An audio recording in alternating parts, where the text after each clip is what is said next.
excited last session. So I'm really happy that you're here, that you decided to join us. It's been a very special Congress because of you all. And okay, Maria is already streaming there on YouTube. So I think we can start, right? With Leonardo, who is our first presenter. The floor is yours, Leonardo. Anytime you want to start.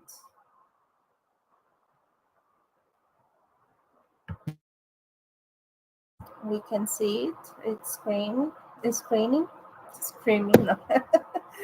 Okay. Okay. Okay. The slides are passing. Okay, as well. So feel free to start, Leonardo.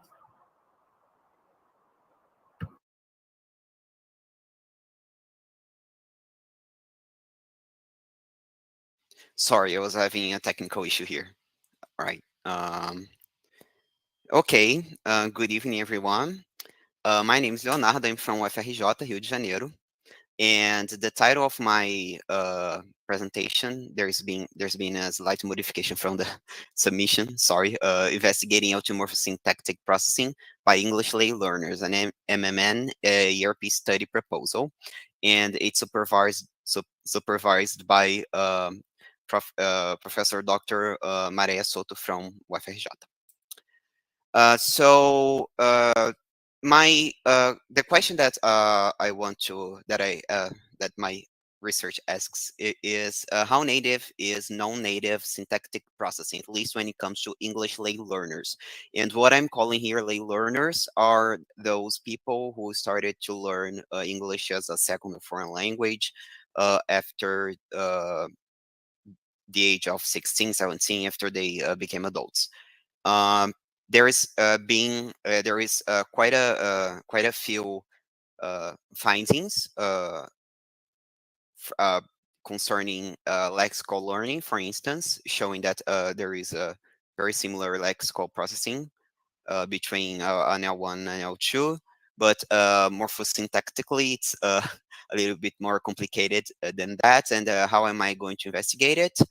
By using EEG, but I will explain more details this later.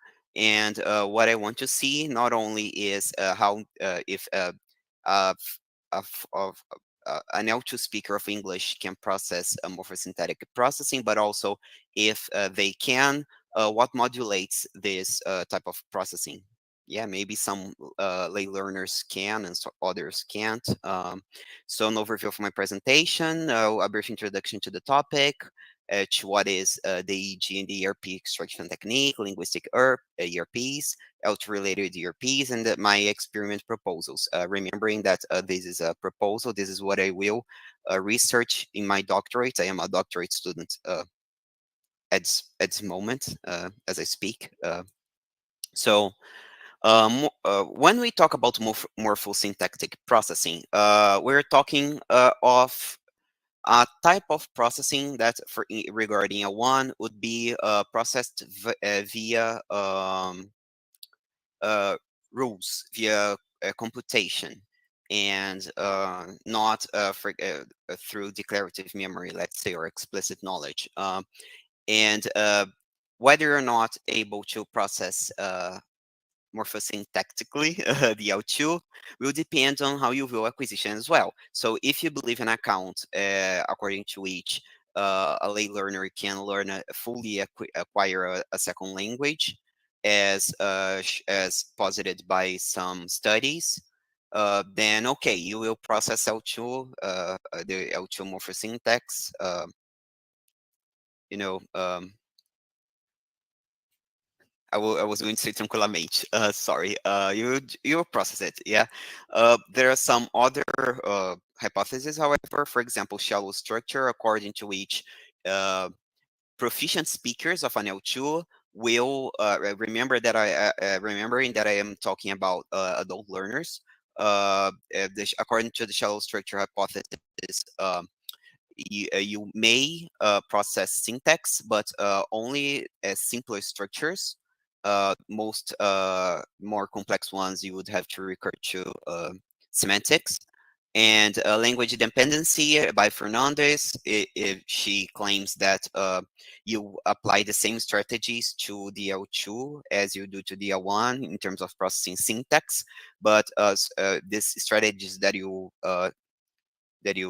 resource to, they are based on your dominant language. And the declarative procedural model is less clear on whether you may or may not process LDL2 morphosyntactically, but the thing is, after you are an adult, you have less access to procedural memory and procedural learning, so you would be perhaps more reliant on declarative memory, therefore processing L2 morphosyntax through semantic means.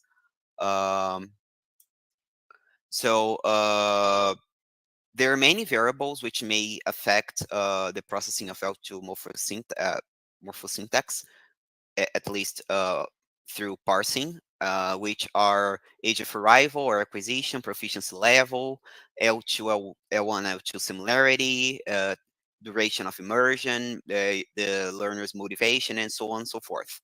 Um, However, the question that I ask is how about type of instruction? So if you study if you are in a uh, instruction setting, does it make a difference if you're learning English through a explicit methodology or an implicit methodology? So these other variables have been explored to a larger extent. The type of instruction, not so much. So I will investigate this if the type of instruction can influence how we process morphosyntax using the EEG, the electroencephalogram. It's a device that measures electrophysiological fluctuation on the cortex. So whenever we process something, whenever we perform a cognitive process, our neurons, they fire electrical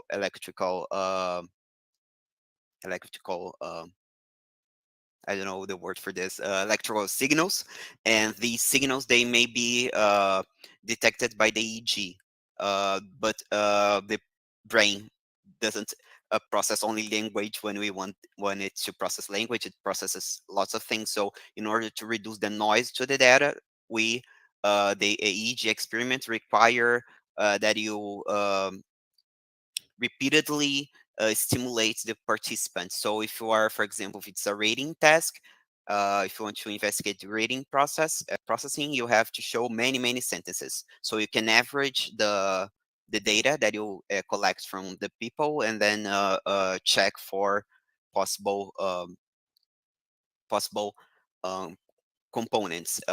So when there is a peak of activity, that can be correlated with cognitive processes, we call them components, and this technique that I have just explained is called event-related brain potential extraction. So ERPs will vary in amplitude. So how let's say how high is the wave, uh, the voltage, latency. So the also the duration of this wave may be short or long. The topography, so the portion of the electrodes where you detected the earpiece, and the polarity, if it is positive or negative. Um, this is to show you the equipment. Uh, Here you can see the EEG itself. This is the cap where we place the electrodes. This is just to show you that you may analyze not only the strength, let's say, an ERP in a graph through its its height. You can also analyze the portions of the electrodes that were activated. This is an example both of a graph from an EEG study, and this is a heat map showing which electrode sites displayed showed more negative or positive measures of electric activity. The linguistic ERPs are, and I put this with quotation marks because some of them may be associated to other cognitive processes, but they are modulated by specifically linguistic processes as well. So the N400 is a negative wave which occurs approximately 400 milliseconds after stimulus onset. It's related to lexical semantic processing. When we hear a sentence like, I drink milk with socks. We don't expect socks. There is a problem there of integration between the word socks and the sentence. So there is this effort in the brain which elicits the N400. It's also related to, linguistically speaking, to late effects of morphology. Um, so we also have the ELAN components. LAN, left anterior negativity. It's an ERP that is related to morphosyntactic processing because it occurs in experiments where you can find agreement violations. For example, if I say the children plays, where the verb, the s in the end of the verb indicates singular, but the subject is in plural. And there is an early, it occurs between 300 and 500 milliseconds, and there is another left anterior negativity, which is early left anterior negativity, which appears when there is a violation of word category. And there is a P600, which initially was considered a syntactic component, but yeah, related to computation and parsing, but more recent findings show that it's related to conscious processing. It occurs when you have ambiguous sentences as well, not only grammatical sentences. So it shows this aspect of reflecting effort, reanalysis effort, and also some syntactic semantic anomalies. However, when we talk about ERPs, the picture may not be so clear because some of these components involve attention and conscious processes. So maybe they don't reflect procedural-like mechanisms, computation via rules. They are much less consistent in L2 processing, with N400 being more consistently reported, which shows that uh, you have a lexicosemantic capability, lexicosemantic learning capability, well preserved for L2 learning. It's qualitatively different from L1. And there are issues regarding link components, even L1 processing and etc. So the issue here is if N400 and P600 involve conscious efforts, then maybe they don't reflect parsing, computation, rule-based processing. So we can recur to maybe LAN components to investigate this processing, which is difficult to do in L2 studies because L2 studies with LAN components being listed are rare.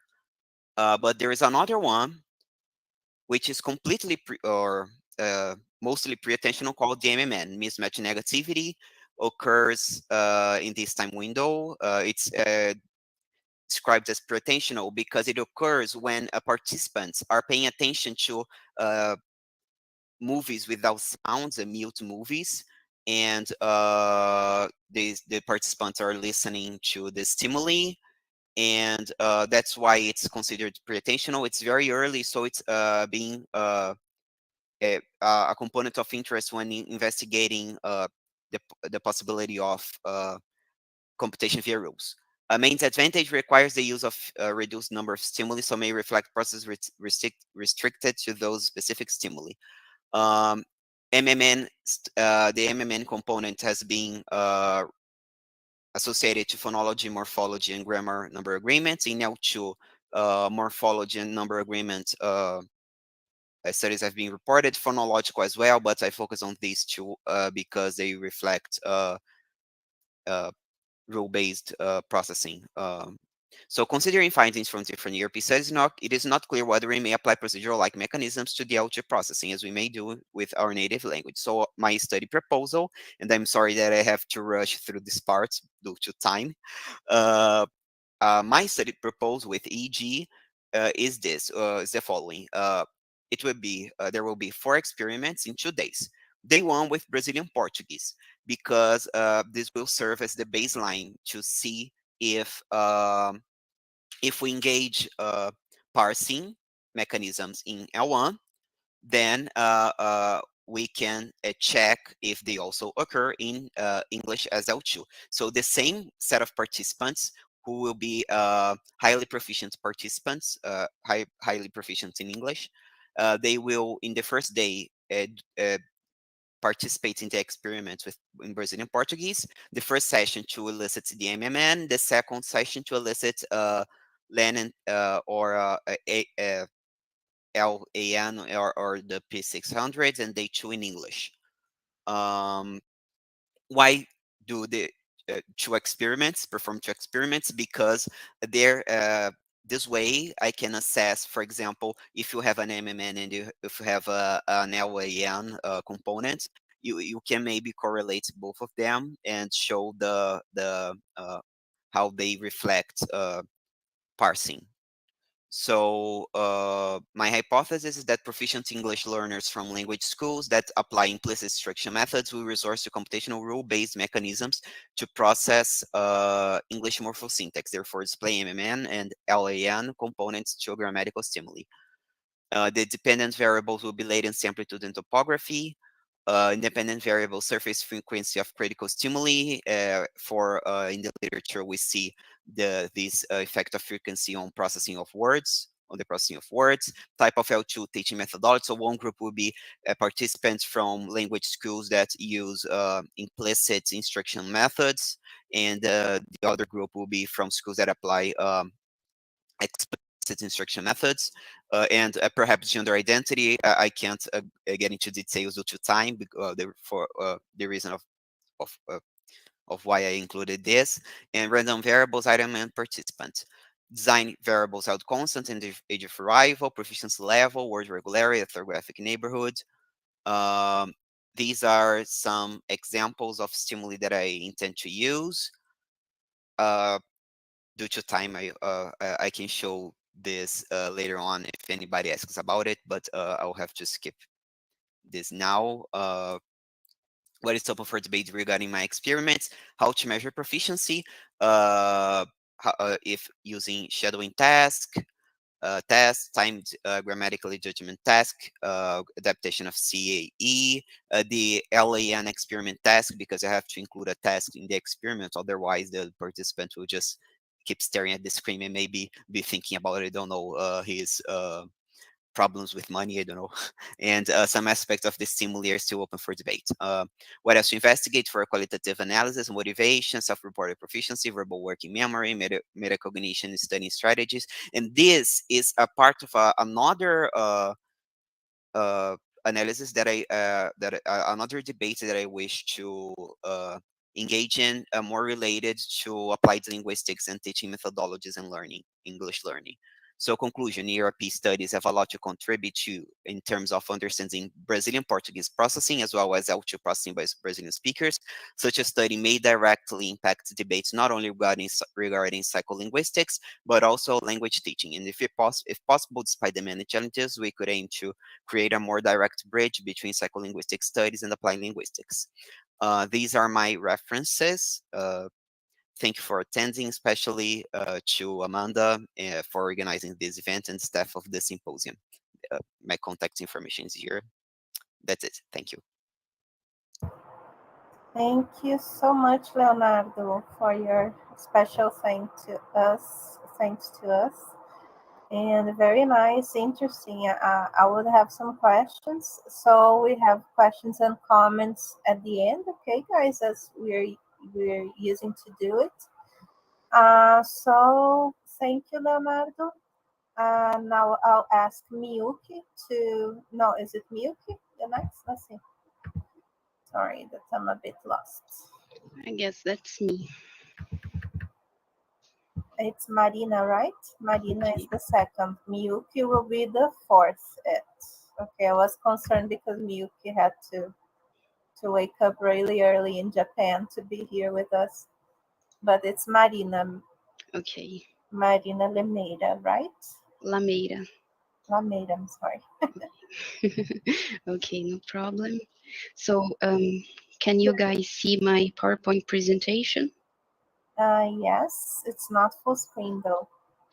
Oh, okay. Is it better now? It's a bit small. I don't Moment, know if you just a can moment. enlarge it a little bit. But anyways, it's not full screen, I think.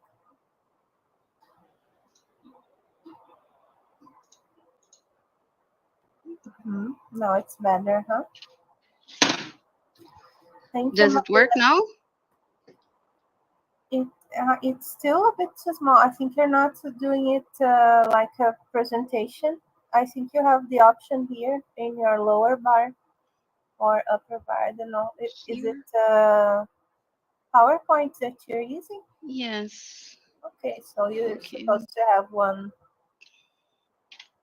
So to me, it appears in full screen now to you, not to you. What kind of presentation mode you're using? Is it entire screen?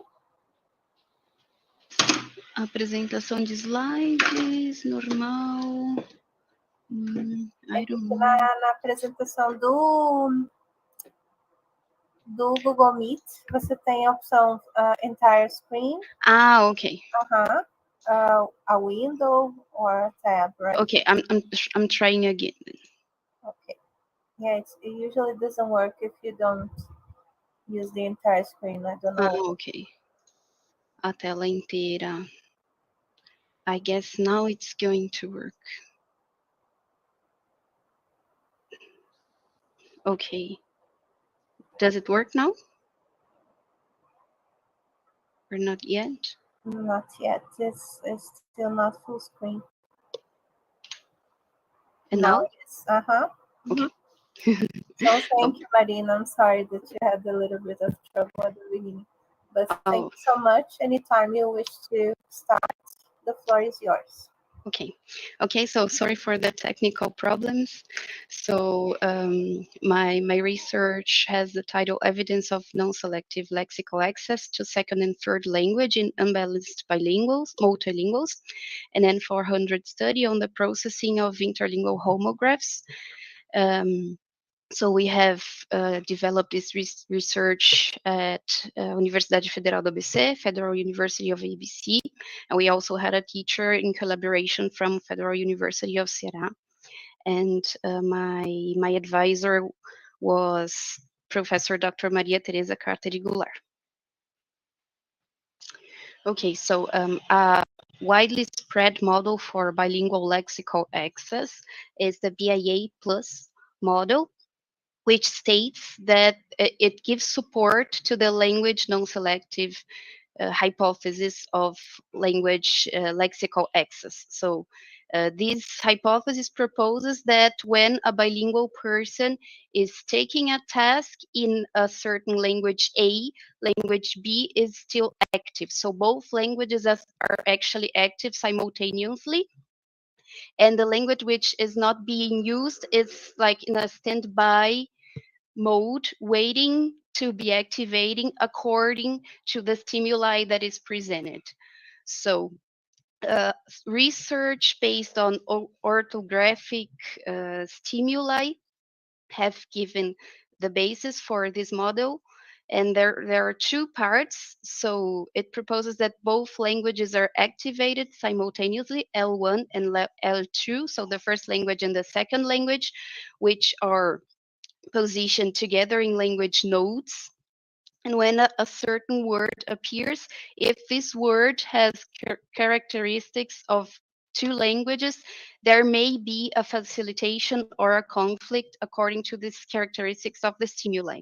So certain types of stimuli, they may bring a facilitation or a conflict when this word is written in two languages. So this word here, for example, It could be pi in English or it could be pie in Spanish. It's an interlingual homograph. So it's a word which is reading the same in English and the same in Spanish, but it has two different meanings. So it may mean food or it may mean pie according to the language. So a subject would access both representations, both language representations simultaneously. Their pronouns, their phonology, based on orthography and semantics to both languages. So which language is selected depends actually on what is demanded for the participant.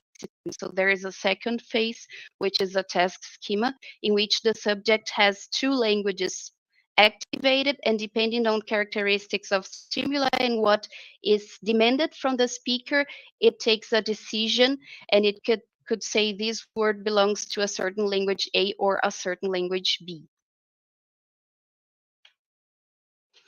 So my study actually, this model is established already for L1 and L2. So our first question was, does this model do apply to foreign languages only? So to L2 and L3 of multilingual participants. So we have seen that there is a strong interference from the first language into a second language. And our question is, does this interference also occur between foreign languages only, being one foreign language the dominant language? So is BIA plus model also applicable to a dominant foreign language into a non-dominant foreign language? So we had in our study two groups, and we had a control group made of bilingual participants who speak Portuguese as the first language and English as a second language. And we had the experimental group, which was composed of multilinguals with Portuguese as their first language, English as their second language or their first foreign language, and German as a third language or a second foreign language, being dominant in German. So they use German on a daily basis more than they do for English. So German is the dominant foreign language compared to English. Our hypothesis was, if both languages, German and English, are activated, is there an interference from German when the task is taken in English? So, if the task is taken in English, would participants still access word representations in German, which is a language which should not be used during the task? So if there is an interference from German in English, this would appear in reaction times and accuracy rates. So if there is co-activation, that is, if German is activated even though the task is taken in English, items which give access to German would raise longer reaction times and would lower accuracy rates. So participants would make more errors when they are when they are faced with interlingual homographs which have a representation in German and a representation in English. We have also used electrophysiological measures, the N400 effect, which Leonardo has already in a comprehensive way explained. So we have here a covert response here for the electrophysiological measure and an overt response with RT and accuracy rates. Our hypothesis for N400 was that there will be different N400 effects between groups. So the expectation break would be different for bilingual, multilingual speakers when they face a related pair in German, which is not the language of the task. So our participants here, we have an example of language use, speaking for our both groups. So both groups have studied English when they were teenagers here, so it's pretty much similar. In a certain point, our bilingual group speaks more English, and our multilingual group starts speaking more German than English. So our multilingual group are dominant in German rather than in English. Our stimuli were composed of word pairs, so we had a semantic judgment task. In this task, our participants have seen one word and a second word, and they will need to press a button if this word pair was related in meaning or unrelated in meaning. So here we have some examples. In the control condition, we have here this word tree, which would appear first, and then a second word leaf, which would appear later. Then participants would need to answer, are these two words, tree and leaf, related? So the expected answer would be yes. Then we had an unrelated condition. Are the words tree and pen unrelated or unrelated? So the expected answer would be no, they aren't related. In the control conditions, we had no interlingual homographs in our prime position. In our experimental condition, we had interlingual homographs in the prime position. So here we have an example, this word boot. In English, it means boot, and in German, it means actually boat. And the target, food. So our bilingual speakers could not see, so to speak, this word representation here of boat. So boot and food are in English related. If our German speakers have access to the German representation, boat and food aren't related. So we expected bilingual participants to answer yes, and multilingual participants to answer no if they could not inhibit the German word representation, which we hypothesized to be stronger than the English word representation. And here we have our critical condition, in which the German word representation is actually related to the English word representation in German, but not in English.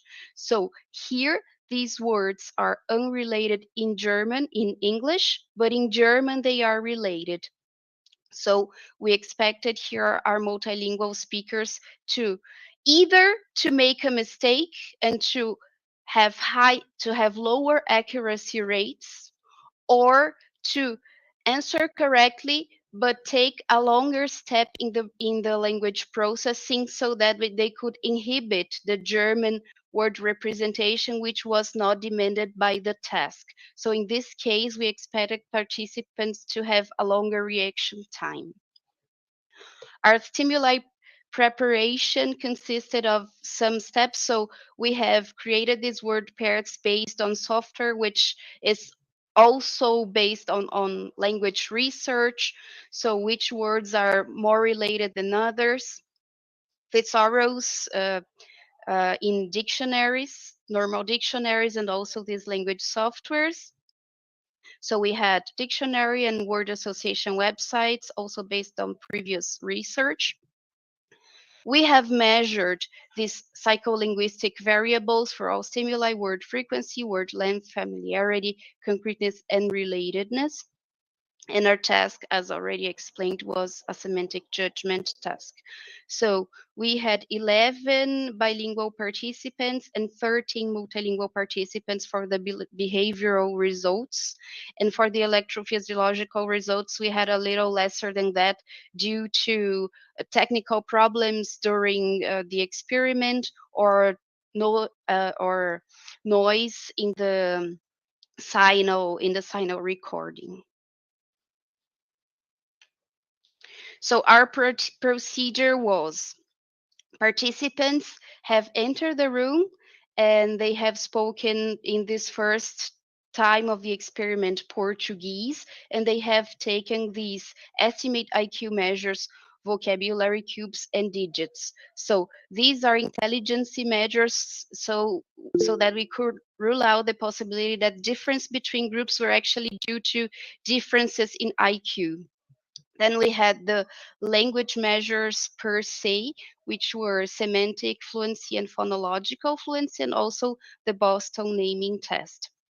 So from this moment on, participants have started speaking English only, which was the task language.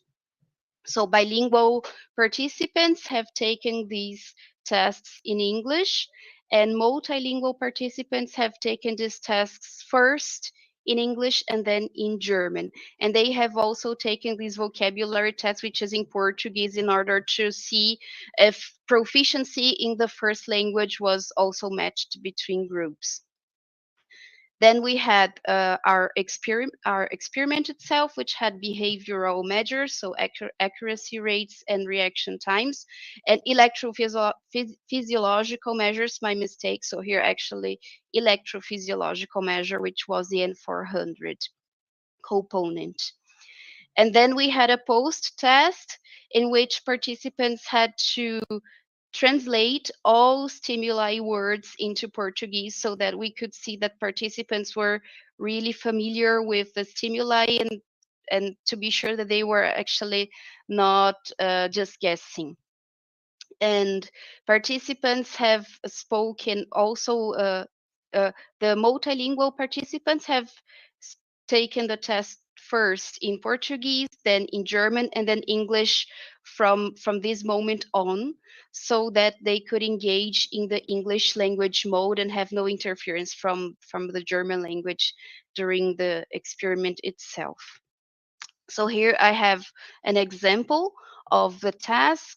So the prime word, then a blank task, and then the target word, and participants had to answer yes or no if they were related or unrelated. Here we have our behavioral results. So here we have in blue bilingual group, in multilingual group. So what we could find was um, the unrelated conditions, they had a slower accuracy rate for both groups than related conditions. The conditions without homographs were answered more correctly in both groups, and the conditions with homographs had different results. So our unrelated conditions, they participants have responded differently, and we had a significant main effect in this condition, which was a critical condition, having multilingual participants making more mistakes, and they had considerably more mistakes than the bilingual group, which was our hypothesis. For our reaction time measures, we had, as it has been found in many studies, the unrelated conditions were responded to in a longer reaction time for both groups than the related conditions. But we also had conditions with homographs. Our multilingual participants have responded to more slowly than our bilingual participants, and this here was also a significant difference among groups, between groups. Here we have the N400 effect collapsed among all conditions and all groups. So we have here a more negative amplitude of the component around 400 milliseconds after stimuli presentation. And here we have the classic distribution in central parietal regions. And our electrophysiological results, here we have bilingual groups on the top, and on the bottom, multilingual groups. This is our control condition, so to speak. So we had no homographs.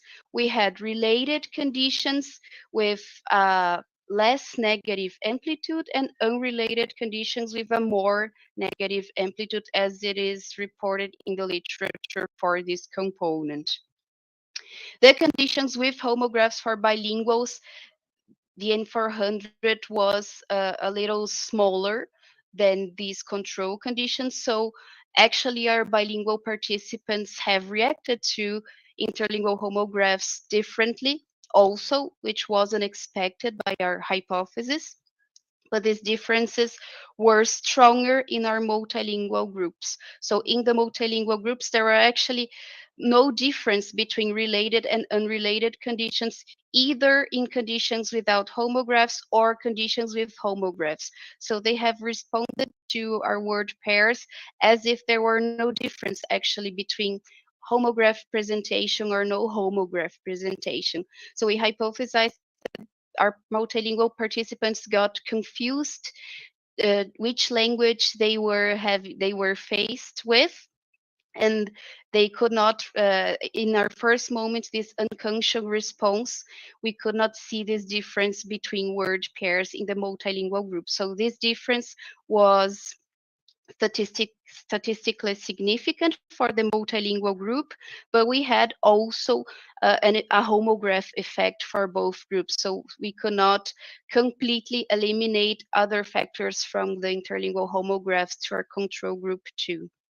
In spite of that, our results support the BIA plus model, to the extent that in our first processing phase, which was shown by electrophysiological measures, multilingual participants had a similar response in our both conditions. So they could not actually see a difference between both languages. So we hypothesize that this gives support to the language no selective access, so that participants had access to the German language and they had more difficulties in inhibiting their dominant foreign language.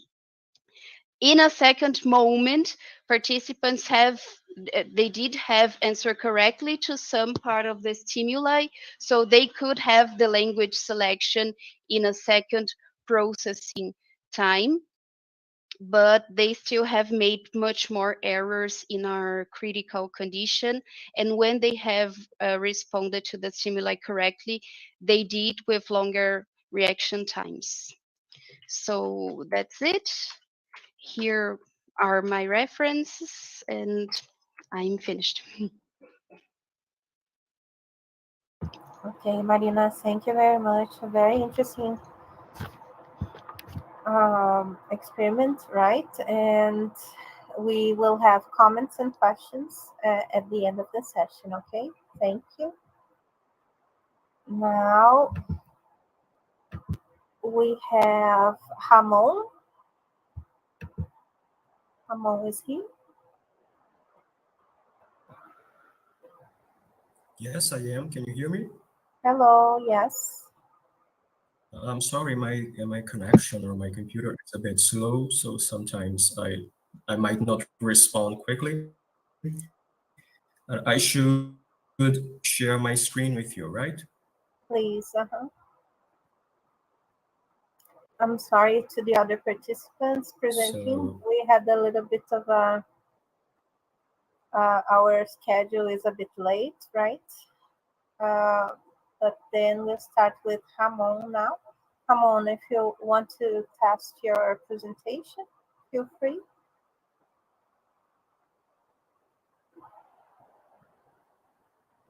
okay, I'm sharing.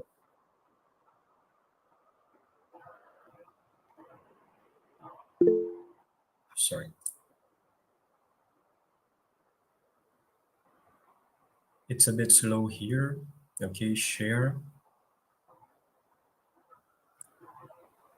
Okay, can you Share. see it now, full screen? No, I don't know if it's taking some time. Now it's No? opening. Yeah. Okay. Okay. So now let me just check if I'm showing up. I try to turn on my camera. I'll try to turn it on again so that you can see me. I'm really sorry. No, no problem. Whenever you want to start, the floor is yours.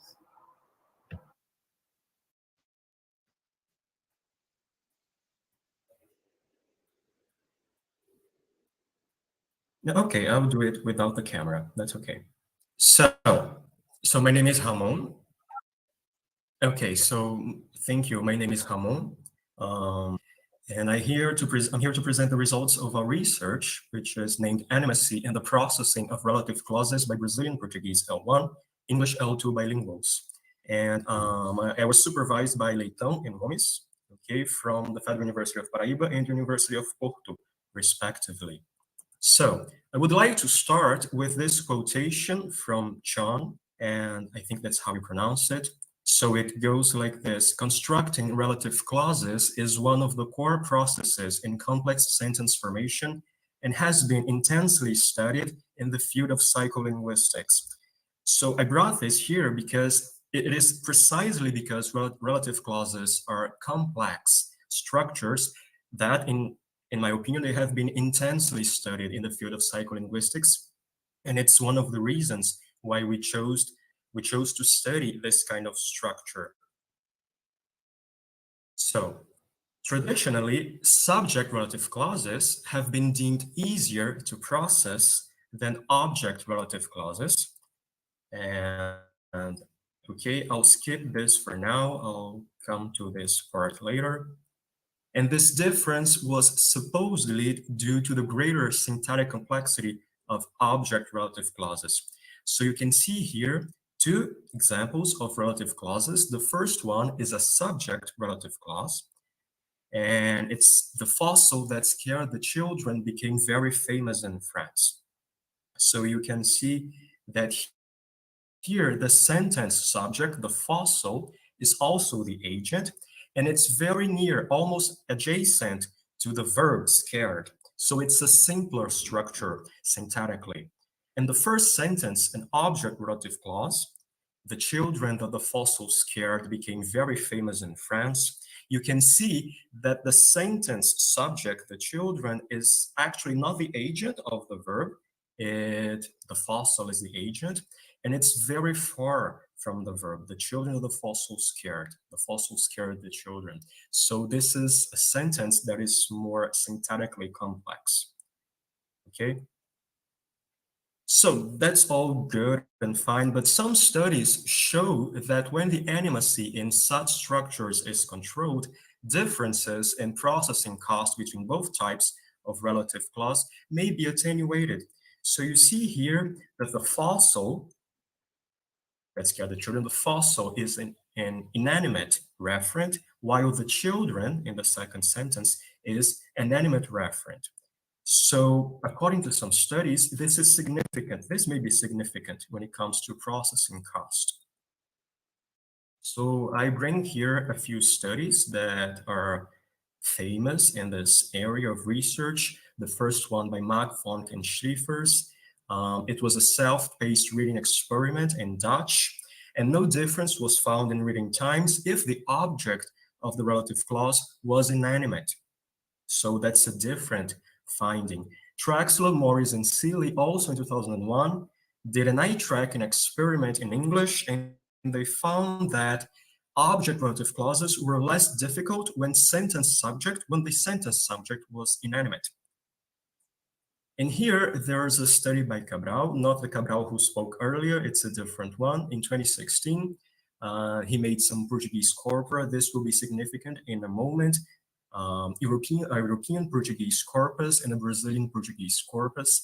And then he did a self-paced reading test in Portuguese with both Brazilians and Portuguese participants. And he found that object relative clauses with the inanimate referent are easier than subject relative clauses. So that's also a result that contradicts the traditional results. And the object relative clause animate was the hardest condition. We will also talk a little about this later on. But this is the problem that appeared in this area of research. But since I study bilingualism, I have a problem with this problem, which is all these studies, they only, they had native speakers participants only. And I was curious to see if these results would also be true, would also hold true for bilinguals in their L2. So here I bring some hypotheses, some models of second language processing. Leonardo has already talked a bit about the shallow structure hypothesis. But in any way, to summarize, according to this hypothesis, bilinguals use lexical, semantic, pragmatic, and probabilistic information during L2 processing, but only if the dependencies are adjacent. Why? Because difficulty in generating or manipulating abstract indirect information in real time is an issue for bilinguals according to the shallow structure hypothesis. So they need to be nearby the dependencies. According to this hypothesis, then animacy wouldn't be a factor probably in the processing of relative clauses, of object relative clauses specifically. We also have the second one I brought to you. The second one is the reduced ability to generate expectations, or RAGE, which is a much more metal name, RAGE. And according to this model, bilinguals are less capable of generating predictions in real time, period, right? So it's not even with some kind of exception, just less capable of generating predictions in real time. So according to these hypotheses, to these models, the results from bilingual participants should be different than those we get from native speakers. But there are a few studies that show that bilinguals sometimes can behave like native speakers, and one of them is by Piñar and colleagues. It was an eye-tracking experiment in English with English and ASL bilinguals. ASL is the American Sign Language, so this is about bilingualism and bimodalism as well. And they found out that subject relative clauses are indeed faster to process, which seems to be a synthetic effect. But there was no difference between subject relative clauses and object relative clauses when the referent was inanimate, which seems to be a semantic effect. So our hypothesis was that bilingual participants, especially the most proficient ones, would be sensitive to animacy cues in relative clauses in the L2, in this case English, which would attenuate the difference in processing times between subject and object relative clauses, as reported in similar studies with other bilingual populations, such as the one by Piñar and colleagues. Our goals were threefold. The first one was to investigate if animacy interferes in the processing of English relative clauses by non-native speakers, Brazilian Portuguese native speakers, speaking English as a second language, and to explore whether these participants' English proficiency level would have any effect whatsoever on the processing of relative clauses. The third goal was to create a corpus of English relative clauses and compare the frequency of these clause types with how difficult they are to process. So actually, I must say now that we use animacy as not the main factor. Indeed, the main factor for us would be the frequency of the different structures, but we classify the structures according to the animacy of the referent in these clause types, okay? I would just like to ask, I got a little lost here. How much time do I have left? You have 3 minutes. 3? 3, Okay, sorry. So our experiment was very simple. It was an online self-paced reading with 32 Brazilian Portuguese, L1 English, L2 bilinguals. They were divided equally between two proficiency levels in the L2, intermediate or advanced. We used a test that was actually about vocabulary, but there are some studies that show that they can actually work for assessing proficiency levels in general. As stimuli, we had subject and object relative clauses with either animate or inanimate reference. So we created 4 conditions, as you can see.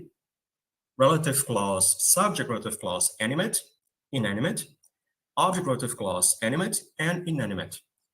So you can take a look here. The children that found the fossil became very famous in France. The fossil that scared the children became very famous in France. The children that the fossil scared became very famous in France. And the fossil that the children found became very famous in France. These are the conditions. Of course, we also use filler sentences. Most of them were filler sentences. And for our corpus, we used texts from The Guardian and from course books that are used all around Brazil. They are distributed to students all over Brazil. And for a total of more than 100,000 words and more than 100 texts, written texts, we got 327, relative clauses. We excluded reduced ones. And they also excluded the ones at the end which didn't have this asymmetry in animacy. So finally, we got 190 relative clauses to work with. So these are our corpus results. I want to show you them first. You can see that by far the most common relative clause type is the object relative clause with an inanimate referent, by far. And on the other hand, the object relative clause with an animate referent is non-existent in our corpus. This is significant because this is exactly the type of object relative clause that was used in those traditional studies. In fact, on processing, that was a terrible example of a relative clause to use with participants. And we can see that our test to proficiency level test seemed to work. Advanced speakers apparently process sentences faster. And for advanced speakers, we can see that the object relative clause with an animate referent is by far the most difficult, which doesn't seem to be surprising because it's very rare, non-existent, in fact, according to our corpus, basically. And the easiest type is also an object relative clause, but inanimate. So here we see that animacy is more relevant, apparently, than syntax. We found different results for intermediate speakers, so apparently semantic or probabilistic effects are not as readily available to them. And to summarize, we saw the disappearance of processing asymmetry between subject and object relative clauses for advanced speakers. We saw an apparent correlation between the sentence types most easily processed by highly proficient speakers and the most common types of relative clause in our corpus. You see the order here from the most common and the easiest to the least common and the hardest.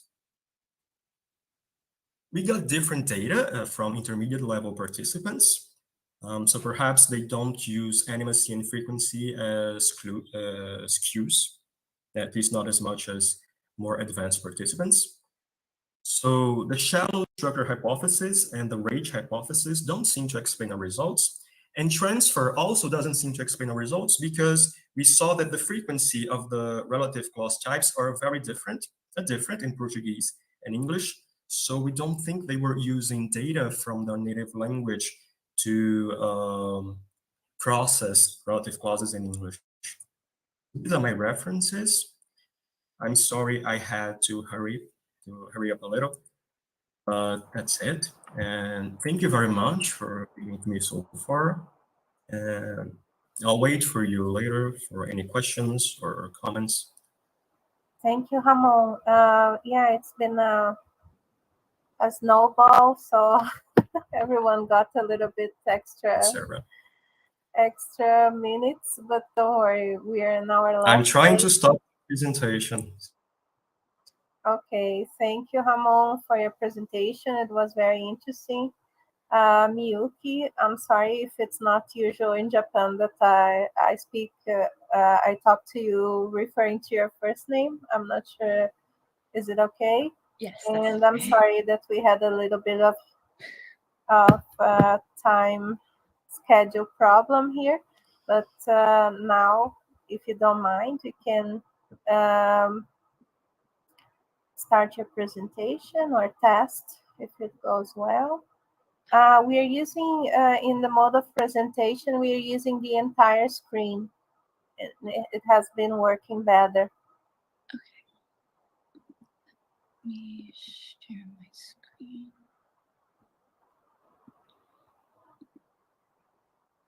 Let's see. Can everybody see my presentation? Yes, it's showing very well. Okay. Thank So you. please let me know if there are any technical Of difficulties. course. You may start when you wish. Okay, thank you. Okay. Thank you so much. Okay, so hello, my name is Miyuki Shima, and today I wanted to go ahead and present on my study, the effects of mental imagery on moral dilemmas in a second language. I worked on this along with my advisor, Yasunori Morishima, and so I would like to begin. So I guess before I start, just as a fun, easy way to get into my topic, I wanted to ask everyone just a general discussion question. Do you feel that your decisions or reactions can change when using your second language compared to your first language? So kind of thought about asking this because I figured most people here today will be able to speak multiple languages. So perhaps you can kind of think back on a time or kind of just relate to maybe having experienced something similar to this. And I also included this question because it's relevant to my interest and my topic. And especially because there was an interesting phenomenon where this difference in language fluency kind of influenced how you make decisions. And that was based on moral dilemmas. And so I'm sure many of you know what moral dilemmas are, but just as a quick refresher, I wanted to briefly go over what they are. So moral dilemmas are situations in which an agent stands under two conflicting moral requirements, none of which overrides the other. And usually those two conflicting choices are labeled as utilitarian. This is seen as more logic-based and they prioritize for the greater good. So sacrifices are sometimes needed. On the other hand, there is deontological, which is more emotion-based, and they prioritize that some lines can't be crossed, your personal moral lines. And so with these choices on the left-hand side, you have the two probably most famous moral dilemma stories. First one being the trolley and the footbridge. And so both of these scenarios are pretty similar. You have the option of kind of sacrificing one life to save the five others, or you can not do anything and five will be harmed. And so you can make one of the choices. So what is interesting about this is that based on kind of which language you're using, they found that people make different decisions. And so this is known as the foreign language effect. And multiple studies found that in their foreign language, people were more likely to choose utilitarian or logic-based responses, as we can see in this chart. And so, but when they were asked in the same question in their native language, they were less likely to choose utilitarian options. And here you can see for both native Spanish speakers and English speakers that they both have a similar trend. And so this foreign language effect was also observed in gambling questions. So if participants were presented with a question that had a risky gambling scenario, when they're asked in their foreign language, they're more likely to take that risk. And so this foreign language effect has gotten a lot of attention in 2018. Hayaka and Kesar also researched about this foreign language effect. But in addition, they were kind of curious to what the causes might be. And so they started to point their interest towards mental imagery. And so what they found was that mental imagery was rated less vivid when using second language overall. And in addition, for the footbridge dilemma, the image of the fat man on the bridge also diminished. And so what they speculated was that imagery was tied to narrative immersion. So how immersed you are in the story, how emotionally connected you are with the characters. And because in your second language, these imagery decreases, that you're less connected and you're more likely to make these logic-based choices. And in addition, the reason to why the imagery decreases is because when we're using our L2, we might be more focused on L2 comprehension or reading. And so all our resources are allocated to the language. While as if we're using our native language, it's more automatic. And so we have more resources to allocate to the imagery. And so that was kind of their study. And so I was really interested on the mental imagery part. And so what exactly is mental imagery? So mental imagery is the imagery created in your mind in the absence of a visual stimulus. And mental imagery actually has an interesting relationship with moral dilemmas in the first language setting. And so there are previous studies that show that mental simulations that are vivid, closer, in first person, all increase emotional responses, harm aversion, and deontological choices. Mental imagery also has a relationship with second language in general, and they stated that the use of mental imagery by provided reminders or training improves second language reading comprehension as well as immersion. And so combining all of this is my research model. I wanted to make it easier to see. We have second language, foreign language effect, and moral dilemmas. And so from the prior studies, we know that decreased foreign language effect is related with decreased imagery and decreased deontological choices, and also between second language and mental imagery. Usually mental imagery is rated as decreased, and also the emotional intensity decreases when using it in second language. But we also know by incorporating second language, mental imagery, that we can increase immersion in second language, and we can increase emotional arousal and deontological choices for moral dilemmas. And so, considering all of this, I was curious about what would happen if we kind of applied this mental imagery to the foreign language effect. And so that is going to be my main purpose for this study. So this current study aims to view whether an imagery task can increase the rate of deontological choices by increasing the vividness and immersion of the moral dilemma scenario. So my hypothesis was that there will be an increase of deontological choices for L2 moral dilemmas in groups that receive mental imagery directions. And so how I did this was we made two groups, and there was the non-imagery direction group. This is more of a control group. And in addition, there was the imagery direction group, and we used Japanese English speakers.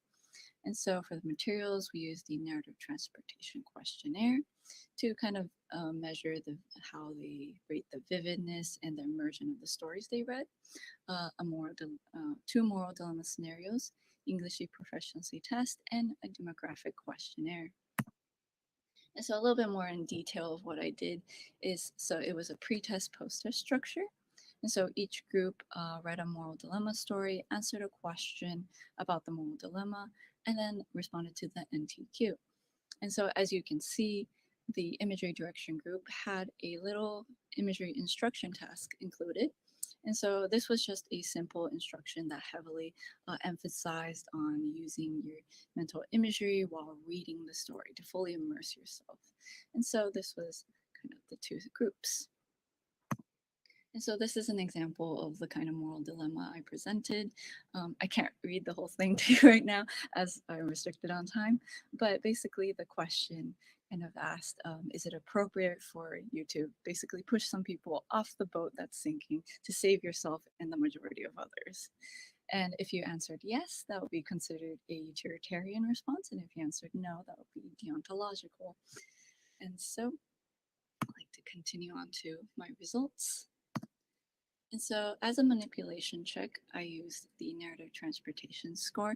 So this was just a check to see if incorporating the mental imagery task actually increased the feeling of imagery for the participants.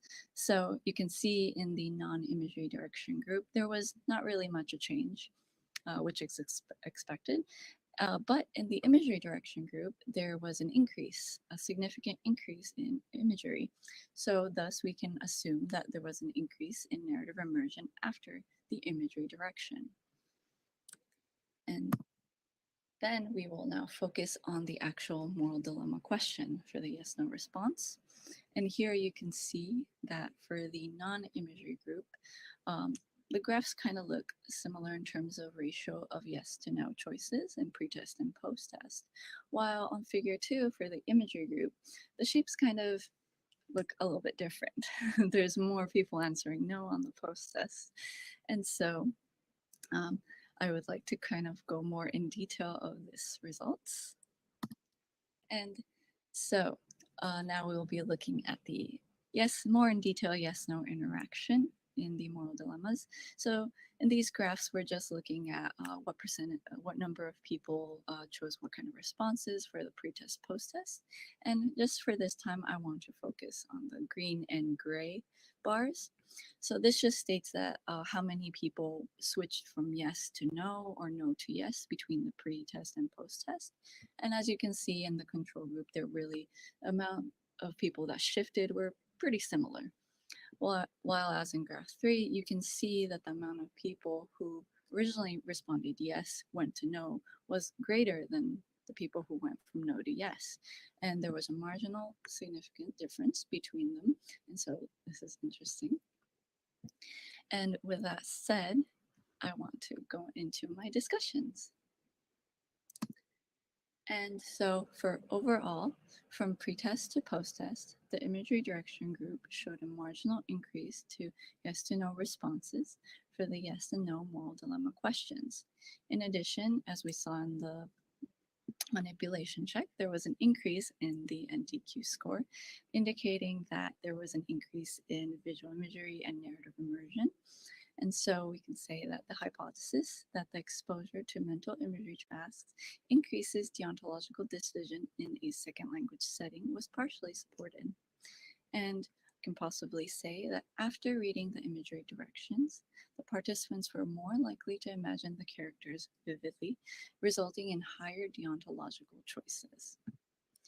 And so this kind of concludes my general study, but I also want to kind of input some future directions. I want to continue this study in the future. So some of the ideas that I had were that for my moral dilemma question, asked whether an action was acceptable or not, but perhaps kind of wording it, focusing on the action of will you push him off the bridge might be more in line with my visual imagery topic, and it might elicit some interesting responses.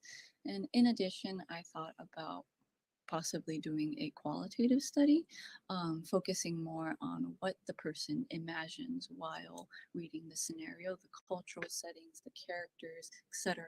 Those might have an influence on what kind of decisions they make. And finally, I would like to record reading time if possible while they're reading L2 Moral Dilemmas to see if there is a difference whereas if I input the imagery direction, if it increases reading time and whatnot.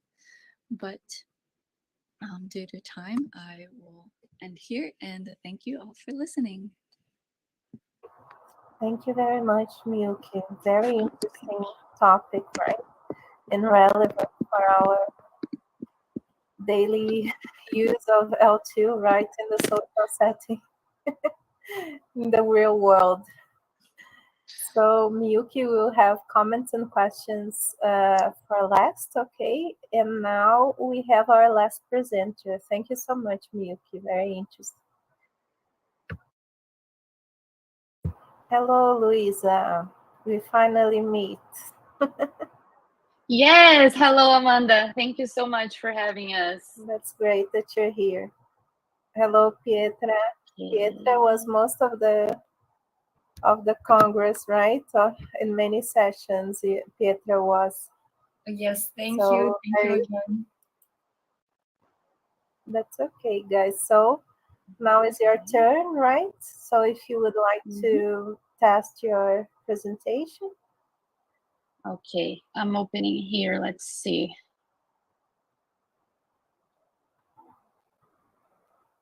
Is it sharing? Yes, it's full screen. Yes. All good. Is it moving forward? Yeah, yes. Yeah. Okay, perfect. So if you want to start, the floor is yours. Thank you. Thank you. Okay. Good evening. My name is Luisa de Mello Carvalho. This is Pietra Cassol Rigatti, and today we'll be presenting our study entitled Investigating Lexical Access and Spelling Sound Knowledge in Word Naming by Multilinguals. We would like to thank the organizing committee for the opportunity of presenting our study, and also the Federal University of Santa Catarina, our funding agencies, and the members of our lab, Labiling. Before we begin, I would like to introduce the authors. So as I told you, my name is Luisa. I am an MA candidate in the English graduate program at UFSC. Pietra Cassol Rigatti is a PhD candidate in the linguistics graduate program also at UFSC.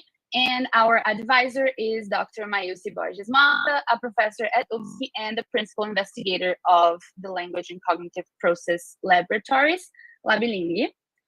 This study is a result from my undergraduate thesis, which was advised by both Professor Mailce and co-advised by Pietra.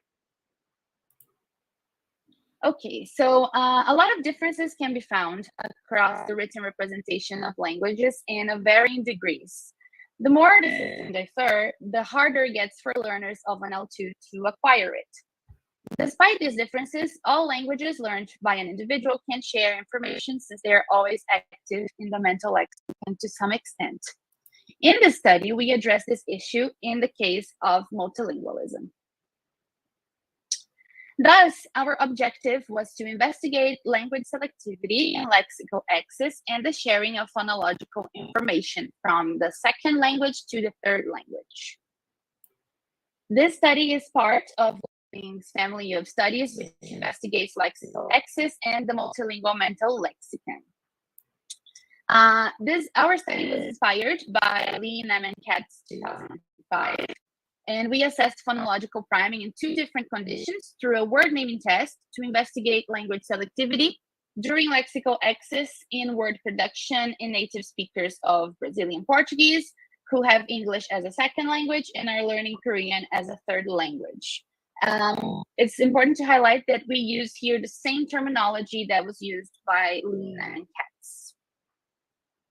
So in order to present our method and results, it is first necessary to define the mental lexicon, lexical access, and the BIA plus model of bilingual lexical access. So firstly, the mental lexicon is defined as a flexible and extensive mental word storage, which is capable of incorporating new knowledge. It stores all the synthetic, semantic, and phonological information of all languages which a person knows. These assumptions are based on the monolingual mental lexicon, and even though they may be true, they probably are true for the bilingual one, we should further explore its organization, especially in mental lexicons with a larger number of languages. And here we have multilingualism. Also, lexical access is defined by Warren as a process of getting hold of the information about a word that is stored in the mental lexicon. More specifically, lexical access refers to the point at which the properties of stored lexical representations, which may be phonological, synthetic, semantic, pragmatic, become available so they can be used to develop a meaningful interpretation of an utterance. And finally, there is a variety of models of lexical access. And here we will very briefly present the bilingual interactive activation plus model, the BIA plus model, since Marina already presented it previously for us.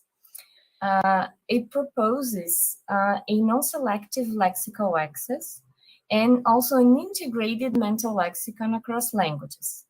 It has 3 levels of representation where both languages can compete for selection, and target word recognition is influenced by the orthographic representations, also by phonological, but the orthographic representations are in turn they activate phonological and semantic representations. So one representation activates the others in their turn.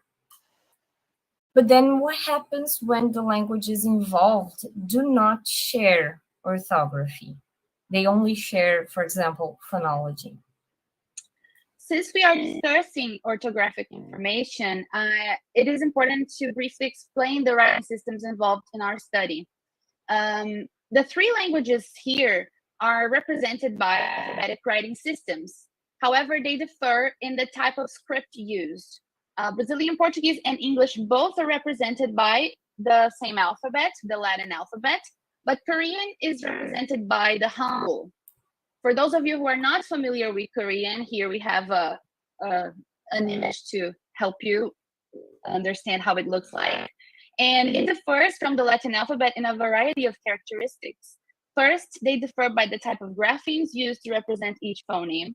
And the written representations of consonants, for instance, is inspired by the place of articulation of each consonant. So that was the inspiration for visual representation of those sounds. Here we also have a chart with the consonants and the vowels. And since I told you that our study replicated the task used by Linem and Katz, I'm also going to present their study for you. They investigated the presence of phonological recoding and word recognition through naming tests that used either participants L1, which was Korean, or L2, that was English. They used L1 or L2 primes with targets from the other languages as at stimulus onset asynchronous, here called SOAs, of 140 and 250 milliseconds. Their participants, as I mentioned, were Korean English unbalanced bilinguals, and the study consisted of 2 experiments. The first one addressed the question of phonological priming from an L1 prime to an L2 target across short and long SOAs, while experiment 2 investigated the phonological priming from the L2 to the L1 across short and long SOAs. The phonological information was activated by the primes in both L1 and L2, and they interacted with the phonological information from the other language. They concluded that this implies that the spelling sound knowledge in the bilingual lexicon is active when any linguistic form is presented, and it indicated a non-selective lexical axis in a shared mental lexicon across languages. So in our study, inspired by theirs, we investigate language selectivity in lexical axis in native speakers of Brazilian Portuguese who have English as a second language and are learning Korean as a third one. And based on Lee and colleagues, we measured phonological priming from the L2 to the L3 in 2 different conditions, 140 and 250 milliseconds SOAs. We pursued the following question. So does the L3 share phonological information with the L2? I'm going to present you our method. So we had a total of 18 native speakers of Brazilian Portuguese that participated in the study. They all had English as a second language. We chose the B2 or superior level, and they were learning Korean as a third language at the 2B level. This would be an intermediate level of Korean. Their age range from 19 to 30 years old. You can see more details on the screen. These are the procedures and instruments. So first, they read the consent form and agreed to participate in the study. Then the participants completed a biographical questionnaire in which the questions aimed at collecting basic information such as age, country of origin, sex, and linguistic information that may help us understand their familiarity with the languages involved in the study. Both the consent form and the questionnaire were available online and held on the Google Forms platform. Additionally, we asked them to take an English proficiency test, which can be found in the website Exam English, and the Korean proficiency test, which can be found in the King Sejong Institute's website.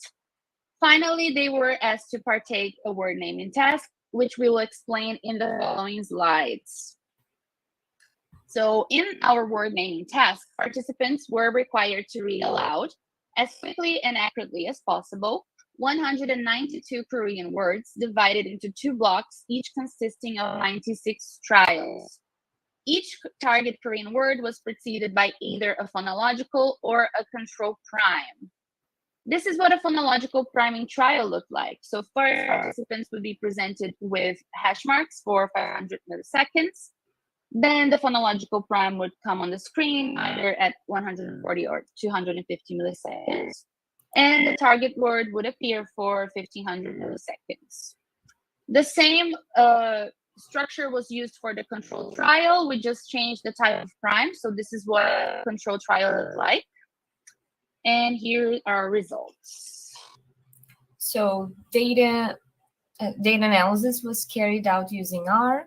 We used linear mixed effects models with participants as random effects and condition and SOAs as fixed effects, and only random intercepts were used to failing converging the models, then only intercepts. And here we have this table. It summarizes the results from the linear mixed models. We can see that there was a significant facilitation effect when participants produced the target words that were preceded by phonological primes, which is the condition English. They're the second line, in comparison with controls. There was also a significant facilitation effect when the stimuli were showed for 250 milliseconds, in comparison with 140 milliseconds, which is the third line in the table. However, we saw no significant interactions across conditions and SOAs, only main effects. In the next slide, here we have some descriptive statistics, such as mean reaction times and standard deviations, and they are illustrated in the following plot in the following slide, which is here. In the plot, we can see that the two main effects are there, but we don't see the interaction between them. From these analysis, we got to some conclusions. First, we saw that the phonological primes resulted in shorter reaction times. Also, participants' L2 spelling sound knowledge was active during the reading aloud in L3, and there was a co-activation of the languages in the multilingual mental lexicon. So from these results, we interpret that for non-native speakers, longer SOAs can be more effective in the production of phonological priming, since both English and Korean are not their native language. Also, participants' performance might have been influenced by their language proficiency levels. Some of our limitations are the sample size and the instructions of the word naming task, which might have activated a second language before the onset of the task itself. So for our final remarks, the investigation of the process of lexical access can provide empirical data about the organization of the mental lexicon and the interaction of the languages in the brain. The spelling sound knowledge is activated regardless of the orthographic information presented, and phonological similarity can facilitate pronunciation and vocabulary acquisition of the L3. Considering the parallel activation of languages in the multilingual mental lexicon, exploring these similarities assists in the learning of a new language, especially those that do not share orthographic information, which can be harder for us to master. These are our references. And thank you, everyone. We are open to questions and suggestions. And if you'd like to read the published paper about the study, you can scan the QR code that is on the screen. Also, feel free to contact us. These are our emails. Great, Luisa. Thank you so much. Thank you. And it was great, a great presentation. And now we have time for questions and comments. And this will be our last round of all. So let's use it. Okay, there are some questions on the chat already. So I have one by Pietra Casol. Would you like to do it yourself, Pietra, as you're here? Ask the question yourself. Sure, no worries. Okay, So I left a question for Marina. Marina, would you talk a little bit about the word association software you used? It sounds so promising. It sounds like a great tool. So I was in the software. Yes, it's a software called Sketch Engine. So it's based on previous research. So they have these word associations, and many participants have answered how which word they associate to each, and then they build a scale. So you type a word, and then we have a list of related words which participants have associated with. And then I have also used small word of words, which is similar, but they build like a um, word like a mind map with these associations. So it's also based on previous research, but I guess they have based their results with, they have taken research with English speaking participants. So for my research, I have created these word pairs in a first moment based on these softwares and also thesaurus and dictionary and so on. But in a second phase, I have applied a Likert scale for Brazilian participants, which were actually in our participants' profile, so that we could see there are real participants if they judged the same, and we had to make many changes. But yeah, in it the we had just two phases. Yeah, I had heard about Sketch Engine, but I didn't know they had this option Hmm. in it. That's so nice. And yeah, probably we'll have to do something similar for Brazilian Portuguese. I don't know of any word association list for Brazilian Portuguese, right? Yeah, I don't know either. Yeah, unfortunately. Thank you, Marina. Thanks for the question, Pietra. All right, thank you, Marina. I have a question by Mariah. Mariah is here. I am here, not really presentable though. It's a lot of noise also from outside. No worries. Would you like me to read your question then? Yeah, sure. Thank you. So, a question for Ramon, for him to answer later on. So, it's time now. Could you explain a bit more on how or if you use sentences taken from corpora to set up your experiment stimuli? Ramon, are you there?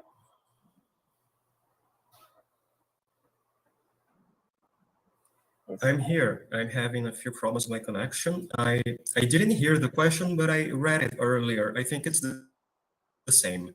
Yes, it's one that was said So previously. I'm also trying to turn on my camera. I'm not being successful at that. I'll Sorry. also ask you guys a minute because I didn't actually get those sentences from my corpus because actually the corpus was created.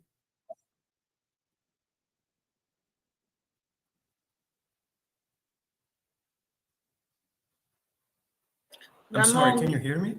Now we can again. Can you hear me? Yes? Okay, sorry. So I didn't actually get those sentences from my corpus because the corpus was created after the experiment had already happened. So because actually the question about frequency and everything was something that we were reflecting on during the whole process. It was actually very difficult to find an English corpus that focused on relative clauses. There were some, but they didn't really classify the sentences according to those four conditions I showed you. So I decided to create my own. And the sentences used in the experiment were taken from tracks Traxler, and actually from Iñar, who adapted the sentences from Traxler, and then I adapted the sentences from Iñar as well, because I wanted to control the length of the sentences, and particularly the length of the structure at focus, which was the relative clause itself. So it's an adaptation of an adaptation that was originally from Traxler. Okay, thank you. Leonardo has a question, and please, guys, have a question for Leonardo, at least one, because he interacted in all sessions. So I think he You don't need to have any questions. You can pretend I'm not here. Actually, my question matches Pietra's question. It's in here in the chat.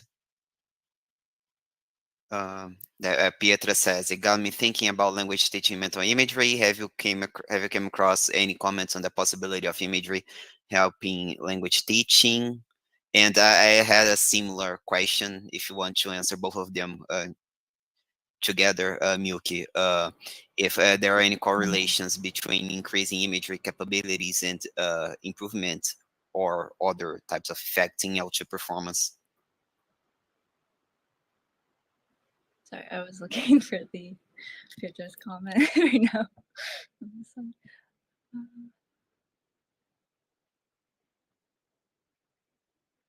So on the imagery of helping teaching language, I saw a few studies that actually improve with L2 learning, and but it was mostly tested on children.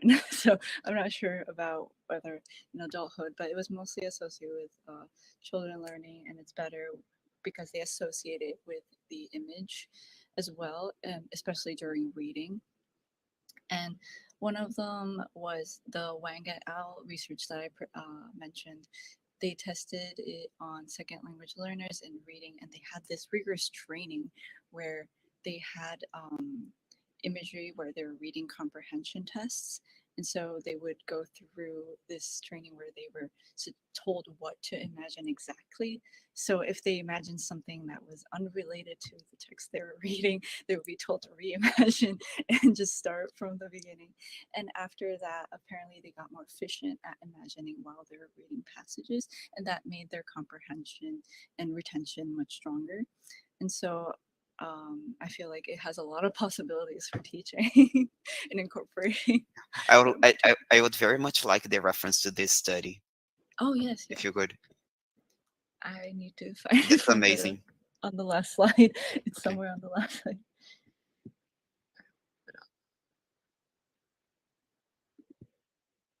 Thank you, Miyuki. So I've seen it tested in between L1 and L2, but I think it's the first time I see in an L3, right? She did it in an L3, if I'm not mistaken. Yeah.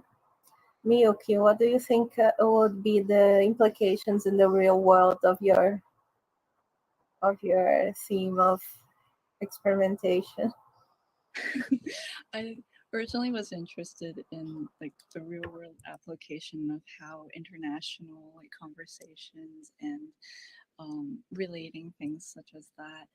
And so I feel like in like discussions, and also I might fall into like political arguments as well. A lot of times they're talking about empathy and relating to other countries and how we make laws and international decisions. We're like reliant on some of like the emotional aspects. We're also reliant on the imagery aspects. But another one was how this ties into automatic car driving. So the computers in cars, so they were trying to figure out how AI should kind of react to motor accidents. And so those are moral dilemmas. For example, you and your family are in your car, but there are pedestrians and your car is going out of control. Should it prioritize your family and you, or should it prioritize the pedestrians? And based on which country they asked, the answers were very different. And so, with that moral dilemma, culture, and language, I felt like it has a lot of real world applications. So I kind of wanted to see how else we can apply it and further my research on that as well. I haven't thought of that, but that's very serious indeed. If we don't teach computers to react in a very sensible way, right? Okay, thank you, Miyuki. There's a question to Leonardo. Look at that, nice. But it's a silly one. I've read it. No, I'm sorry, but Miyuki's comment got me thinking. That's very interesting because you have those UN debates, discussions, and but then again, there's such a lack of empathy if when our politicians are discussing our laws. And so I'm just thinking if maybe you can not, it's not a problem of making international debates more empathetic, but actually more or less aggressive or psychotic, I don't know, then it would be in a in an L1 debate discussion. But anyway, so In this sense, it would even help, right? Because L2 would filter a little bit of that emotional load that it comes with the first language. All right, so for Leonardo, Pietra wants you to explain again your objective, your aim of in your experimentation, because she arrived late. It's my fault. no, Sorry. don't worry. I got the last part of your presentation, so the beginning I missed. Sorry. I don't know if I can say megalomaniac in English, megalomaniac, but because I am one, so I would like my study to achieve many different goals. First of all, for the first of them to test morphosyntactic processing in Brazilian Portuguese, even though my main goal is to test L2 morphosyntax.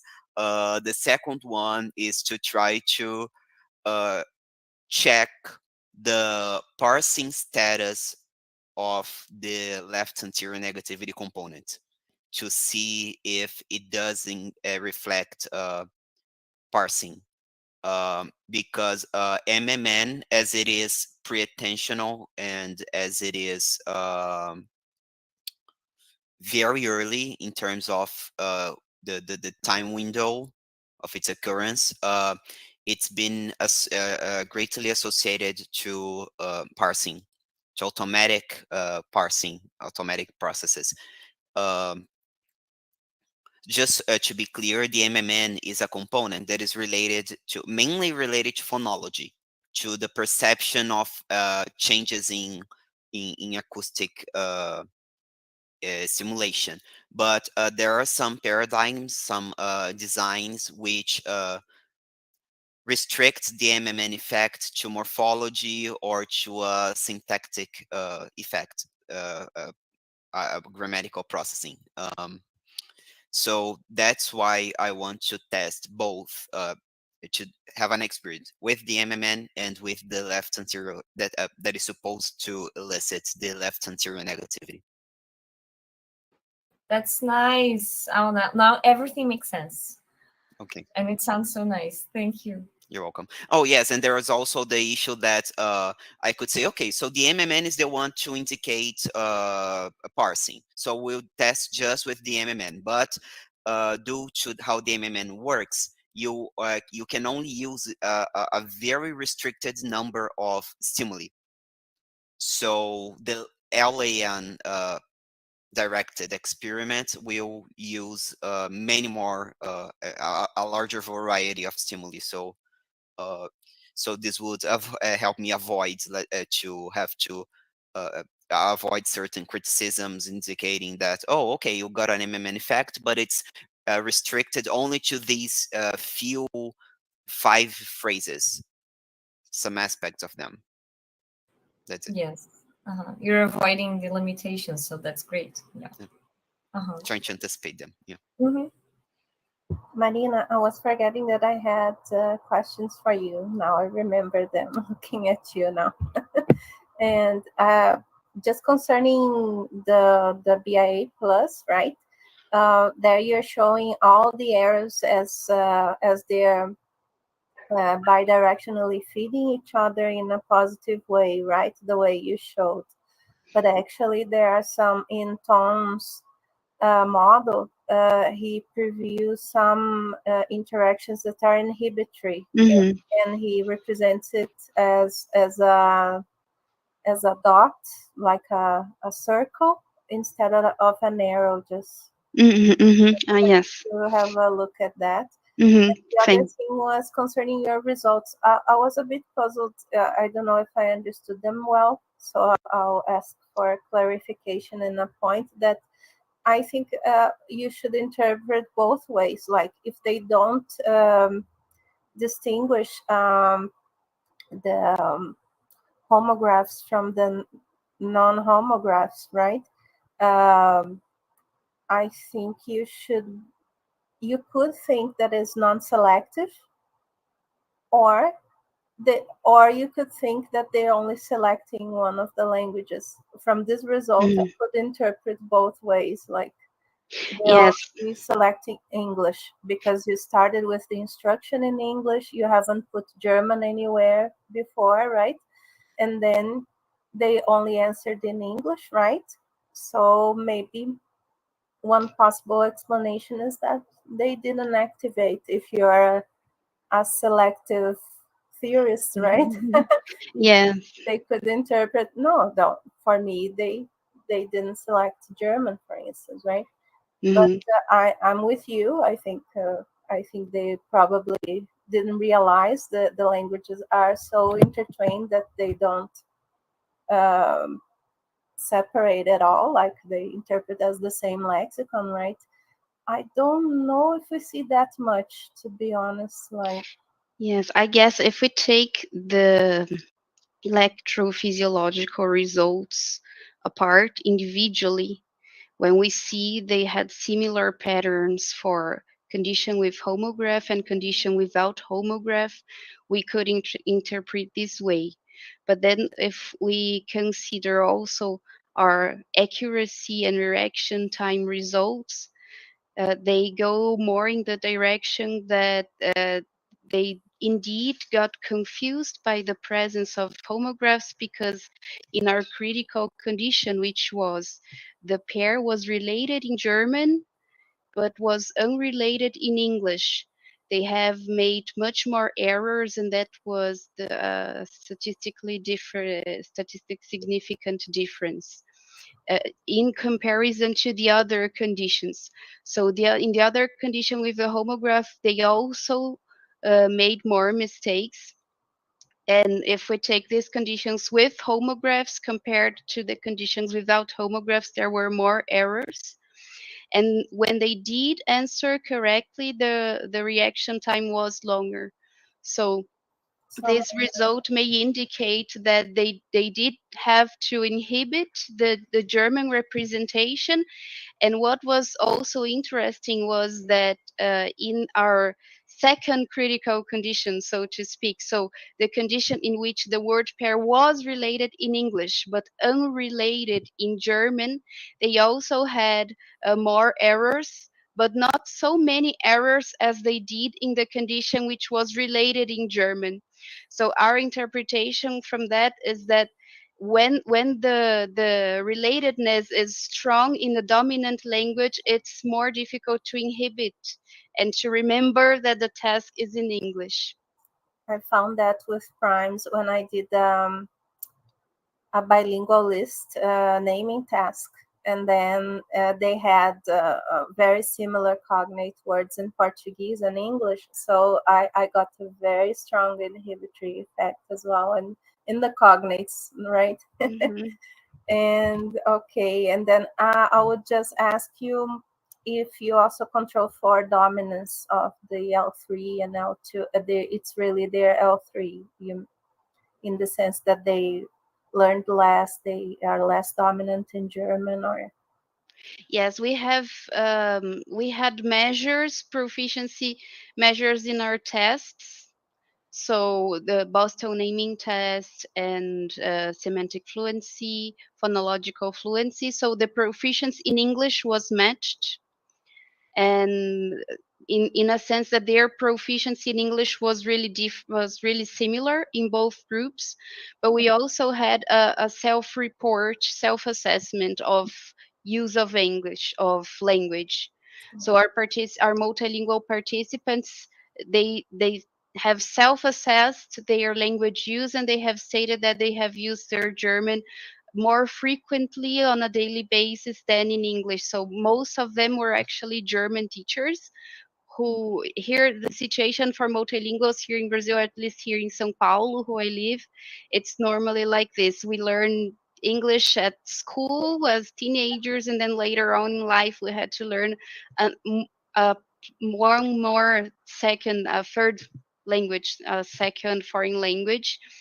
And then depending on this language, our multilingual participants from them, they started speaking German more and more. And at the moment when the research was taking, they had a more frequent use of German than of English. So considering proficiency, they were similar, but considering use, they used German more. So they would have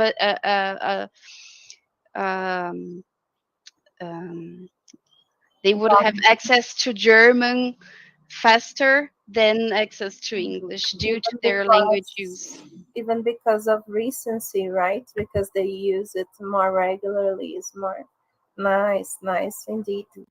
And what about Koreans? How did you find Korean learners in Brazil, Luisa and Pietra? Oh, it was a challenge, especially during the pandemic. Was kind of crazy, but I started learning Korean a couple of years ago, and then that was what inspired me to go into the area of psycholinguistics.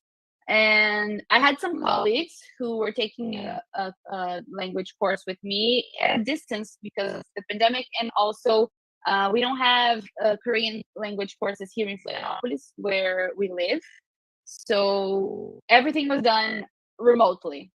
But my colleagues helped me out a lot. Um, it was very difficult to find the specific group that we were looking for because a lot of people are beginner learners, but not many are in the intermediate level yet. So we we just spread the message online and we found some people, but it was very difficult. It took us a long time to find them. Wow, a great effort then.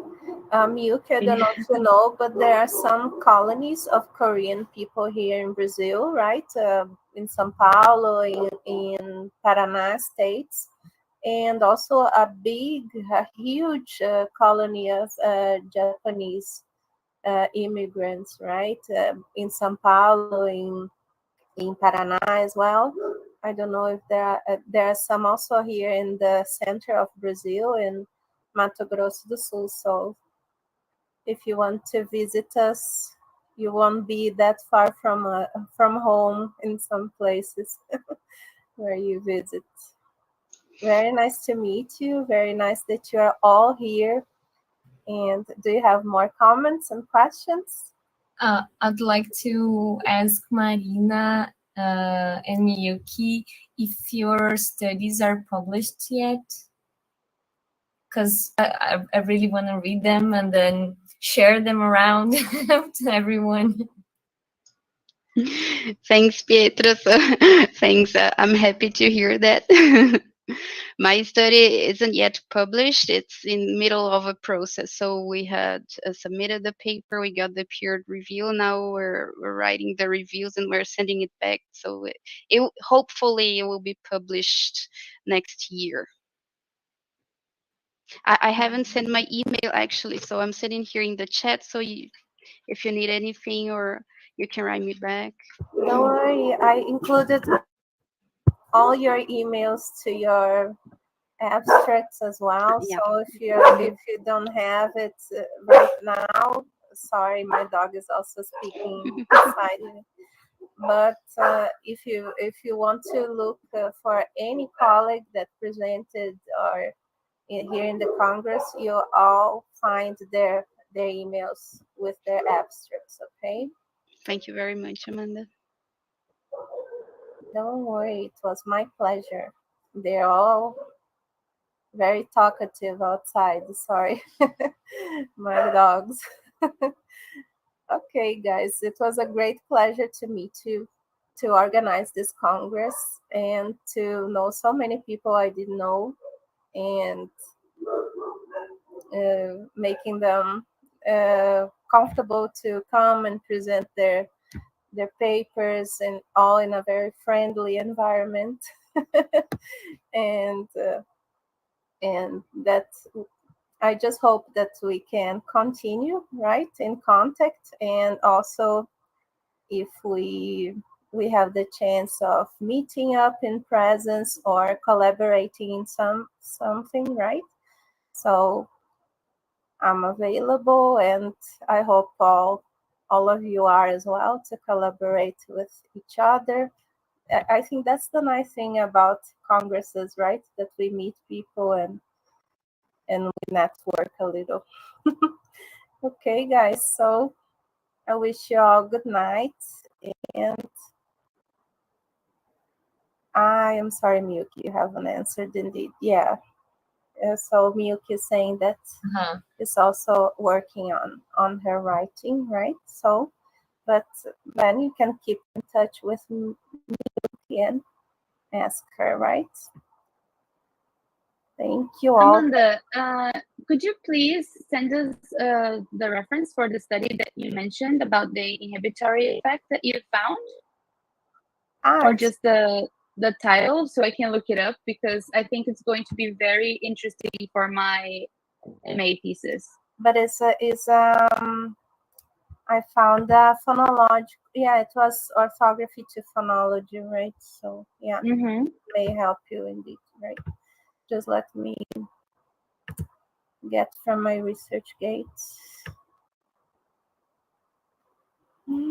So I'll send Marina and Yuki emails. Let's see. Just a second.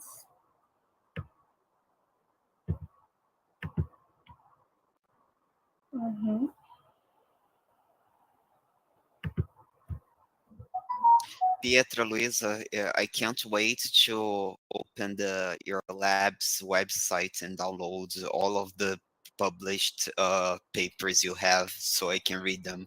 One of the great pleasures of the past few weeks was to get to know Professor Mayusi and all of you, the students who are collaborating. You all do great research. Oh, thanks. We should talk. talk. Yes. Yesterday I checked the website for the journal that we published our study. I don't know what happened to the link, but I don't know if you were able to check the QR code. Apparently the journal's website is not working, so maybe I can send you the article itself if you want, because I think the link that we have in our website is to the journal's website, and was the it link is broken. Was it published with Professor Mayusi? Yes. Because the link to her latches is already saved in my WhatsApp to check later. I'm going to get everything from there. Okay, nice. But you can contact us if you need anything. Okay, I sure will. Thank you. And thank you, Amanda, for the reference. I'm going to read it, because for my MA, I think it's going to be very interesting with the things that I am finding. Explore there, I have also other things in my ResearchGate. It's nice for us to connect via ResearchGate, right? I'll try to find you all. Followed you today. Thank you so much. I'm going to read it. And thank you for having us and all the effort that you put into the Congress. It was really nice to I'm really exhausted, but I'm so happy that I don't mind. Luisa, Pietra, I told her, Marina too, I told her that next year we have to to get together a large group so we can all participate in the organization of this event.